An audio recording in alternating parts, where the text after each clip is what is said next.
വല്ലാത്തൊരു അപരിചിതത്വം ഫീൽ ചെയ്തു അവൾക്ക്. 1-2 ദിവസം എടുക്കണം എല്ലാം ഒന്ന് സെറ്റാവാൻ. ഒന്നില്ലെങ്കിൽ കിരണേട്ടനെയും കാവ്യെങ്കിലും ഒന്ന് കാണണം. വിവാഹം ഒരു ഞെട്ടലായി തോന്നുന്ന പോലെ ഏതോ സ്വപ്നലോകത്തിൽ വന്നുപെട്ട ഒരു ഫീലായിരുന്നു നീലാംബരിയിൽ. ഡ്രസ്സിംഗ് ഏരിയ കണ്ടതും നീലാംബരി ഒന്ന് ചുറ്റും നോക്കി. ഫ്ലാറ്റിൽ ഏതുപോലെ ലോഫ്റ്റ് ഏരിയ കവർ ചെയ്യും വിധത്തിൽ ഇരുവശങ്ങളിലും വാൾഡ്രോബുകൾ. ഒരു വശത്തെ വാൾഡ്രോബ് തുറന്ന് അവൾ കണ്ടു. അതിൽ മുഴുവനും തനിക്കുള്ള വസ്ത്രങ്ങളാണ്. ചുരിദാറുകളാണ് കൂടുതൽ, പിന്നെ നൈറ്റ് സ്യൂട്ടുകൾ. അതൊക്കെയും സ്ത്രീയുടെ സെലക്ഷൻ ആണെന്ന് അവൾക്കറിയാം. വാഷ്റൂം തുറന്ന് അകത്തേക്ക് കയറിയതും അവളൊന്ന് ഞെട്ടി. തറവാട്ടിലെ തന്റെ ബെഡ്റൂമിനേക്കാൾ വലിപ്പമുണ്ട്. ടോയ്ലറ്റ് സൗകര്യമൊക്കെ സെപ്പറേറ്റ് ആണ്. വാഷ്റൂമിന്റെ ഒരു വശത്തായി വലിയൊരു ബാത്ത് ടബ്.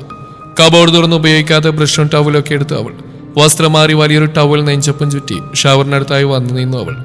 വലിയ ഷവറിൽ നിന്നും മഴ പെയ്യും പോലെ ദേഹത്തേക്ക് തണുത്ത വെള്ളം വീണതും ഓർമ്മകൾ പുറകിലേക്ക് സഞ്ചരിക്കുന്ന പോലെ തോന്നിപ്പോയി.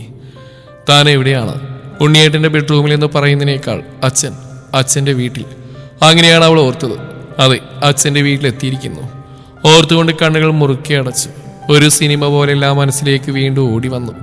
മനസ്സിന്റെ കോണിൽ എവിടെയോ റിവോൾവിംഗ് ചെയർ ഇട്ട് അതിലിരുന്ന് ആടിയ ജാൻസാരിതെ ഇപ്പൊ തന്റെ ഭർത്താവായിരിക്കുന്നു. ഓർത്തുകൊണ്ട് കണ്ണുകൾ അടച്ച് തന്നെ നിന്നു ഏറെ നേരം.